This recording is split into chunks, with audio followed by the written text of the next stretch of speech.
The shape-shifting skinwalker of Native American legend takes on various forms across tribes, but most agree on what it looks like: a deformed, animalistic body, marred face, and blazing orange-red eyes.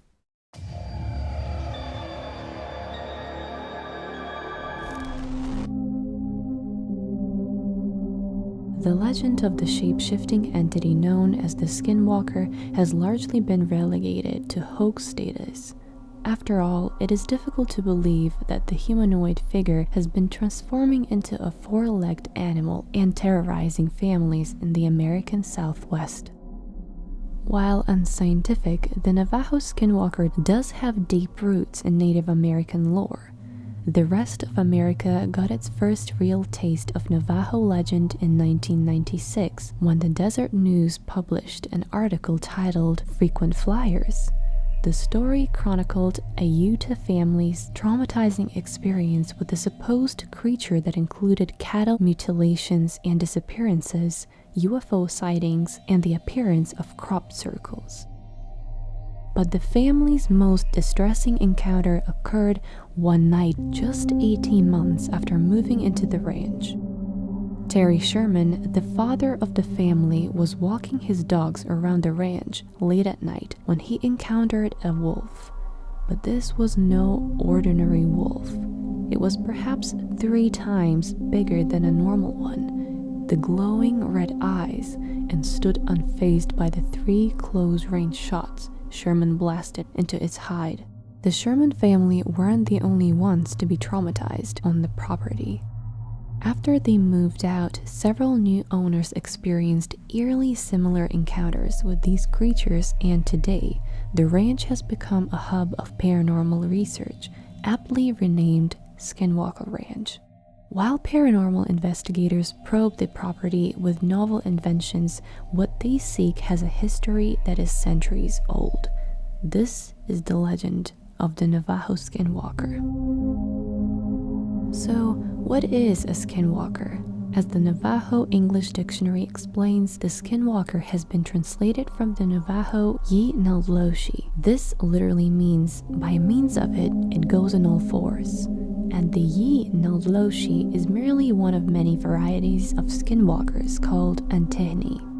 The Pueblo people, Apache, and Hopi also have their own legends involving the skinwalker. Some traditions believe that skinwalkers are born of a benevolent medicine man who abuses indigenous magic for evil.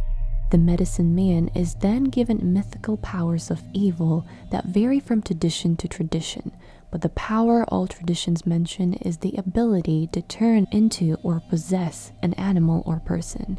Other traditions believe a man, woman, or child can become a skinwalker should they commit any kind of deep-seated taboo.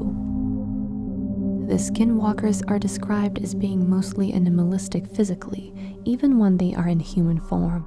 They reportedly near impossible to kill, except with a bullet or a knife dipped in white ash. Little more is known about the purported being, as the Navajo are staunchly reluctant to discuss it with outsiders, and often even amongst each other. Traditional belief portends that speaking about the malevolent beings is not only bad luck, but makes their appearance all the more likely. Native American writer and historian Adrienne Keene explained how J.K. Rowling's use of similar entities in her Harry Potter series affected indigenous people who believed in the skinwalker. What happens when Rowling pulls this in, as the native people are now opened up to a barrage of questions about these beliefs and traditions, said Keene, but these are not things that need or should to be discussed by outsiders. In 1996, a couple of outsiders were introduced to the legend after a series of inexplicable events occurred at their new ranch. Terry and Gwen Sherman first observed UFOs of varying sizes hovering above their property. Then 7 of their cows died or disappeared. One was reportedly found with a hole cut into the center of its left eyeball. Another had its rectum carved out. The cattle the Shermans did find dead were both surrounded by an odd chemical smell. One was found dead in a clump of trees. the branches above appeared to have been cut off. One of the cows that vanished had left tracks in the snow and suddenly stopped. If it's snow, it's hard for a 1,200 or 1,400 pound animal to just walk off without leaving tracks, or to stop and walk backwards completely and never miss their tracks, Terry Sherman said. It was just gone. It was very bizarre. Perhaps most terrifying were the voices Terry Sherman heard while walking his dogs late one night. Sherman reported that the voices spoke in a language he didn't recognize. He estimated that they came from about 25 feet away, but he couldn't see a thing. His dogs went berserk, barked, and ran back hastily to the house. After the Shermans sold their property, these incidents only continued. UFO enthusiast and Las Vegas realtor Robert Bigelow bought the ranch for $200,000 in 1996. He established the National Institute for Discovery Science on the grounds and put up substantial surveillance. The goal was to assess what exactly had been going on there. On March 12, 1997, Bigelow's employee, biochemist Dr. Colm Keller, spotted a large humanoid figure perched in a tree. Detailed in his book, Hunt for the Skinwalker, the creature was 20 feet off the ground and about 50 feet away. Keller wrote, "The large creature that lay motionless almost casually in the tree. The only indication of the beast's presence was the penetrating yellow light of the unblinking eyes as they stared fixedly back into the light." Keller fired at the supposed skinwalker with a rifle, but it fled. It left claw marks and imprints on the ground.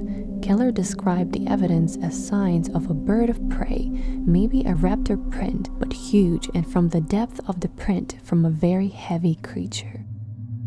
This was only a few days after another unnerving incident. The ranch manager and his wife had just tagged a calf before their dog began acting strangely. They went back to investigate 45 minutes later and in the field in broad daylight found the calf and its body cavity empty, said Keller. Most people know if an 84-pound calf is killed, there is blood spread around. It was as if all of the blood had been removed in a very thorough way. 3 eyewitnesses saw a very large animal in a tree and also another large animal at the base of the tree, continued Keller. We had videotape equipment, night vision equipment. We started hunting around the tree for the carcass and there was no evidence whatsoever. Ultimately, Bigelow and his research team experienced over 100 incidents on the property, but couldn't amass the kind of evidence that scientific publication would accept with credulity. Bigelow sold the ranch to a company called Adamantium Holdings for $4.5 million in 2016. Nevertheless, the research on Skinwalker Ranch is more sophisticated and secretive than ever. There are many stories about skinwalkers online in such forums as Reddit. These experiences commonly occur on Native American reservations and are allegedly only prevented by the blessings of Medicine Man. While it's difficult to discern just how truthful these accounts are, the descriptions are almost always the same. A 4-legged beast with a disturbingly human, albeit marred face, and orange-red glowing eyes. Those who claim to have seen the skinwalkers also said that they were fast and made hellish noise. Skinwalkers have crept back into popular culture through television shows such as HBO's The Outsider. Since taking over Skinwalker Ranch, Adamantium has installed equipment all over the property, including cameras, alarm systems, infrared, and more. Almost alarming, however, are the accounts from the company employees. According to Vice, employee Thomas Windhorn was one of several who randomly experienced skin inflammation and nausea after working on the grounds. Some had to be hospitalized with no clear medical diagnosis for their condition. This and the following account parallel inexplicable events featured in sci-fi shows like The Outsider, as Winter reported. I take my truck up the road, and as I start to get closer, I start to get really scared. Just this feeling that takes over. then I hear this voice, as clear as you and me talking right now, that says, "Stop, turn around." I lean out the window with my spotlight out and start searching around, but nothing. Despite this dreadful experience, Wintorn reported that he isn't leaving Skinwalker Ranch anytime soon. It's like the ranch calls to you, you know? He said with a wry smile. I have only found out about this legend not long ago and was really fascinated by it, so let me know what you think about it if you would actually ever want to visit the Skinwalker Ranch, because I think I would. This is it for now, and I will see you in my next video.